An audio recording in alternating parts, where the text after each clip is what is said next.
are we here to talk about today? We're here to talk about how to create and maintain connections, gamify the process, and turn it into one of your largest competitive advantages. And this is what Jordan's been doing for over 12 years now. The Jordan Harbinger Show is where he drops value bombs on this topic. And in fact, we actually did a Friday Q&A session recently, which was super cool. So definitely go check out the Jordan Harbinger Show. And when you see my name on one of the Friday episodes, he and I answered some really interesting questions about all the things. So go check that out for sure. But he's the guy about this stuff. And I've seen him talk live from stage, multiple places around the world. We both spoke at We Are Podcast in Australia last year.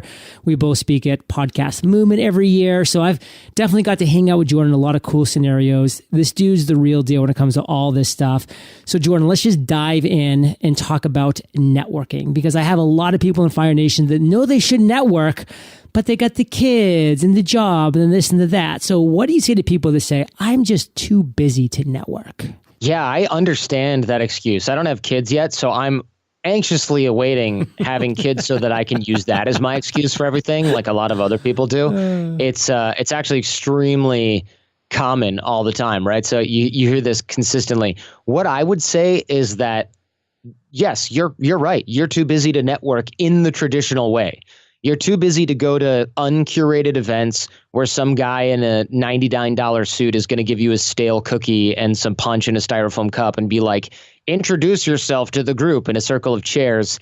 And then people start approaching you, selling you life insurance, trying to manage your financials, stuff like that for retirement, all that garbage. You're going to want to go ahead and skip those because nobody has time for that. But what I will say is for people who are quote unquote too busy, this stuff can be done in minutes per day and it can be done effectively. And some of the drills that I'll teach here, namely the level 1 stuff, this stuff is all designed to be done in just a few minutes per day. The reason is because everybody runs a business or is employed by someone else, or even stay-at-home mom, doesn't matter, or stay-at-home dad, doesn't matter.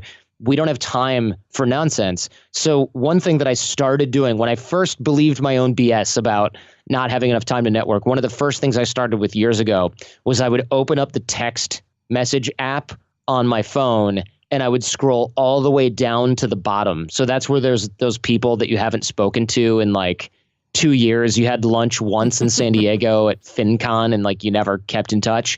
So I would re-engage those people about 4 or 5 a day, and it would take me under 4 minutes. What I was scripting them was this. Hey, and you use their name because then it's not like, hey, friend, and they think it's a mass text. You say, long time no see, been a minute since we hung out and had lunch in San Diego at Cafe Gratitude. So if you can remember where you met them, that's where that goes. What's the latest with you? No rush on the reply. I realize everyone's busy. I look forward to hearing from you. And then you sign your name. The reason you say it's been a minute is because then you're not expecting them to remember you. That's why you sign your name always and make sure that you do that. And then also no rush on the reply. This sounds like a throwaway line, but is actually super important.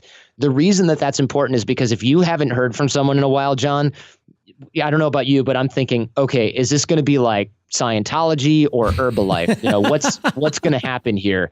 A college roommate's friend who I've spoken with once in a decade. You know, what's going on here? So when you say things like no rush on the reply, I realize everyone's busy, you're destroying urgency. And when people are trying to sell you things, especially MLM or other sort of creepy ping your network type stuff, they build urgency. They say things like, I've got a great opportunity or something really exciting to tell you. They try to build urgency to increase their response rate. That will actually turn people like you and I off because we see this coming from a mile away. So you always want to destroy that urgency. And if you send this rough script to people 4 or 5 times a day while you're in the Starbucks line, I call this Instagram time because normally you'd just be scrolling through Instagram. You scroll through the bottom of your text and you send these instead. You're going to be re-engaging 20 to 25 people per week. And that's if you take weekends off. And so just the pure numbers game, you're going to end up with opportunities and weak or dormant connections that you've been sort of lagging on for years. You're going to re-engage those. And you're going to find that even though you think you don't know anyone or that you haven't really pinged your network or that you don't really network or that you don't really have time, you're going to find that you know a ton of people. And they're actually more than willing to start up a conversation with you and catch up a little bit, because everyone postpones on networking. So when somebody takes the first step, it's actually kind of a cool and bold move. And a lot of people will be thankful for that. And they'll actually use that as an excuse to reengage. So you're reengaging these weaker or dormant ties, and it can become quite helpful just in terms of numbers. You know, as an example for me, I'll do this and then the whole week can go by with low responses or just a, hey man, life's same old, how about you? That kind of thing. And then it'll be Thursday and it'll be interaction number 19.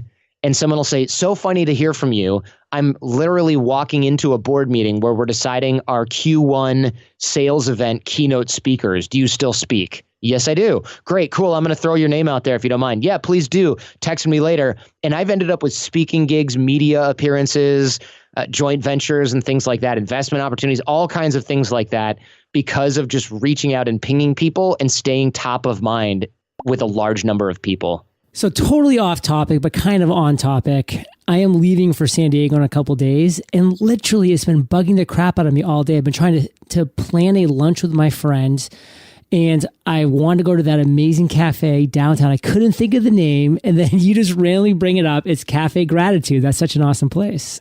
That's so funny. So that's what you got out of that answer is, oh yeah, Cafe Gratitude. The whole thing. Else just went right over your head. I zoned you out. I went and actually made a calendar invite for Cafe Gratitude to my friends. And now like I have this huge weight off my shoulders that was bugging the crap out of me. You know what's funny is I know you're telling the truth 100%, and you actually did just make an appointment while I was giving that answer. Oh man. Awesome. But if